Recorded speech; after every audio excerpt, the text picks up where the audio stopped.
கர்த்தராகிய இயேசு கிறிஸ்து நாமத்திலே உங்கள் அனைவருக்கும் வாழ்த்துக்கள். இந்த நாளுக்கு உண்டான ஒரு உயிருள்ள வார்த்தை.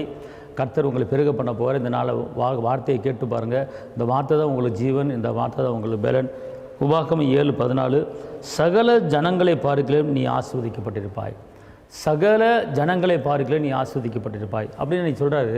இந்த உலகத்தில் எத்தனையோ மனிதர்கள் இருக்கலாம், இந்த உலகத்தில் எத்தனையோ மனிதர்கள் நீங்கள் பார்த்துருக்கலாம். ஆனால் சகல ஜனங்களை பார்க்கலும் உன்னை நான் ஆசீர்வதிக்க போகிறேன் அப்படிங்கிறார். உங்களை சுற்றி எத்தனை பேர் வாழலாம், உங்களை சுற்றி எத்தனை பேர் வாழ்ந்து கொண்டு இருக்கலாம்.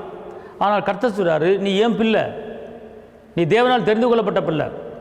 அவர் ஏற்றுக்கொண்டவர்கள் எத்தனை பேர்களோ அத்தனை பேரும் தேவனுடைய பிள்ளைகளும் அதிகாரம் கொடுத்துருக்கிறார். அழிஞ்சு போகிற வித்தில் பிறக்கல்ல, அழியாத வித்தாகிய ஜீவ வசனத்தில் மறுபடியும் ஜென்மிக்கப்பட்டிருக்கிறோம்.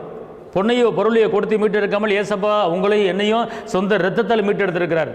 பாவத்துக்கு செத்து நம்ம நீதிக்கு பிழைக்க வச்சிருக்கிறார். அப்படின்னா கர்த்தர் சொல்கிறாரு, என்ன சொல்கிறார் அப்படின்னு கேட்டிங்கன்னா, சகல ஜனங்களை பார்க்கலும் நீ ஆசீர்வதிக்கப்பட்டிருக்கிறாய். அப்போனா இன்றைக்கி நம்ம ஆசீர்வாதமான வாழ்க்கை வாழணும், சரீரத்தில் ஆசீர்வாதமான வாழ்க்கை வாழணும், கைது செய்கிற வேலையில் ஆசீர்வாதமான வாழ்க்கை வாழணும், குடும்பத்தில் கணவன் மனைவி பிள்ளைகள் ஆசீர்வாதம் என்ன செய்யணும், இருக்கணும்.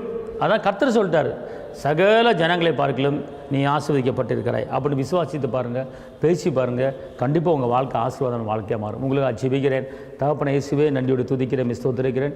வெற்றி வேந்தனை துதிக்கிறேன், விடுதலையின் தேவனை துதிக்கிறேன், கரம் பிடித்தவரை துதிக்கிறேன், ஜீவனுள்ள தேவனை துதிக்கிறேன், ஜீவாதிபதியை துதிக்கிறேன், அப்பா பிதாவை துதிக்கிறேன். இந்த வேளையிலே சகல ஜனங்களை பார்க்கலும் நீ ஆசீர்வதிக்கப்பட்டிருக்கிறாய் என்று சொல்லியிருக்கிறீங்க.